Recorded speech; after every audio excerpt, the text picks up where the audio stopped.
For years, safety campaign advertisements have tried to shock us into sticking to the road rules or being sun smart by highlighting what happens when we don't. But Metro Trains in Melbourne has gone with a completely different tack.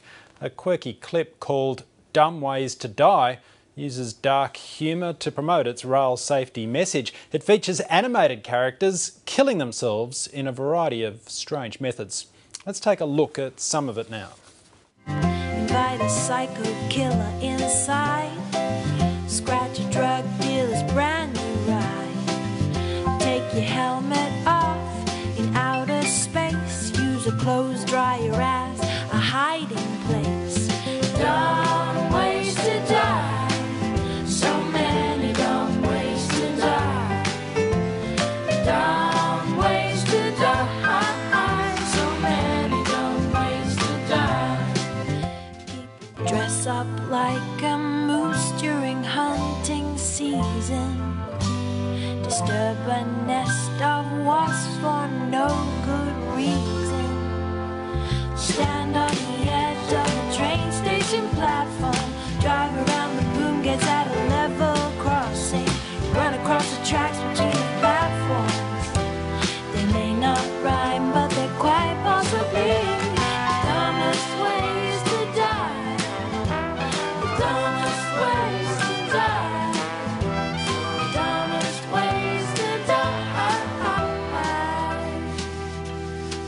So many dumb ways to die. Be safe around trains, a message from Metro. Well, if that doesn't get the message across, what will? To find out more about the campaign, let's hear from John Meskel. He's the brains behind it. Mr. Meskel is the Executive Creative Director of the McCann Worldwide Group and joins me now in the studio. John, thanks very much for coming in. This video has been dubbed, you must be loving this, dubbed the most successful viral ad in Australia's history.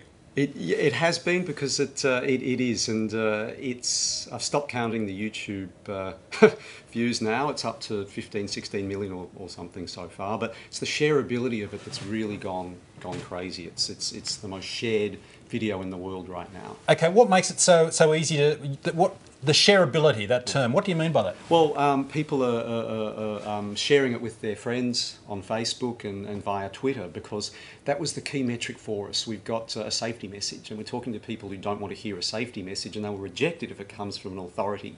But if it comes from one of their friends, they're far more accepting of it. So they're sharing it with their friends, and that's really why we feel it's really going to work. And this is why we call it viral. It's spreading like a virus. Yeah, well, yeah, a nice virus, nice kind of virus.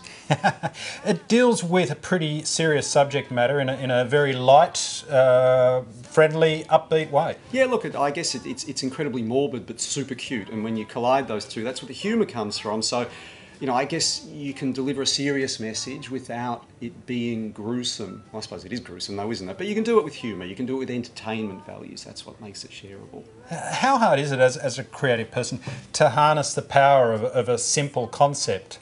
Look, that's the simplicity is hard. The old saying, "I didn't have time to write you a short letter, so I wrote a long one instead." That sort of holds true for just about any endeavour, I think. Simplicity is difficult, and you need a client, and Metro has been fantastic about this, who are willing to embrace a very simple but strong idea.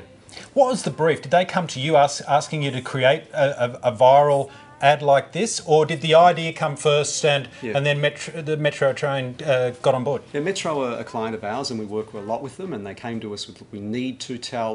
Metro staff every day observe some really silly behaviours on the train system, and they came to us and said, we need an awareness campaign to tell people to stop being dumb. Stop being dumb, effectively, and this was a response to it. But also they said to us, look, we know that this is a message that people don't necessarily want to hear or will tune out of if we don't get it right.